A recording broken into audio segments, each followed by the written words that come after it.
নারায়ণগঞ্জের রূপগঞ্জে গাজী টায়ার্স কারখানায় অগ্নিসংযোগের ঘটনায় নিখোঁজ পরিবারের সদস্যরা ঢাকা নারায়ণগঞ্জ সড়ক অবরোধ করে বিক্ষোভ করেছে। সকাল 11টা থেকে ঘণ্টাব্যাপী সড়ক অবরোধ করে রাখে তারা। সঠিক তদন্তের মাধ্যমে নিখোঁজদের সন্ধানের দাবি তাদের। লক্ষ্মীপুরে অবৈধ স্থাপনা উচ্ছেদে অভিযান পরিচালনা করেছে সড়ক এবং জনপদ বিভাগ। অবৈধ স্থাপনা সরিয়ে নিতে 3 দিন আগে মাইকিং করার পরেও যেসব স্থাপনা সরিয়ে নেওয়া হয়নি সেগুলো উচ্ছেদ করা হয়েছে বলে জানান জেলা প্রশাসক রাজীব কুমার সরকার এবং পুলিশ সুপার আক্তার হোসেন।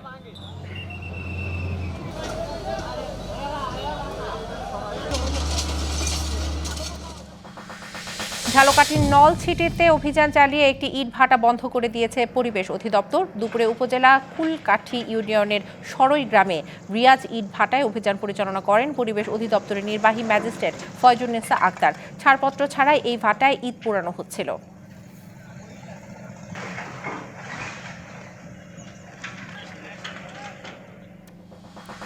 বৈষম্য বিরোধী ছাত্র আন্দোলনের নেতাদের সাথে মতবিনিময় সভা করেছে রাজবাড়ী 1 আসনের সাবেক সংসদ সদস্য আলী নেওয়াজ মাহমুদ খৈয়ম। দুপুরে মতবিনিময় সভায় বক্তারা রাজবাড়ীর স্বাস্থ্যসেবা মাদকের বিস্তার নিয়ে ক্ষোভ প্রকাশ করেন। আমি চাই আপনাদের মাধ্যমে এই জেলা মানে পূর্বের ওমান বা পূর্বের ছোট্ট 4 ফুট ট্রাফিক বা 4 ফুট এইড ইমিগ্রেশন সার্ভিসেসের আমন্ত্রণে গত 26 থেকে 28 ডিসেম্বর ঢাকা সফর করেছেন সৌদি আরবের অভিবাসন আইনজীবী ডক্টর ওমর বাসুর। সফরকালে তিনি সৌদি আরবের বিজনেস রেসিডেন্সি এবং প্রিমিয়াম রেসিডেন্সি ভিসা নিয়ে পরামর্শ প্রদান করেন। ব্যবসায়িক অভিবাসনের জন্য সৌদি আরব অন্যতম সেরা একটি গন্তব্য বলে জানান তিনি।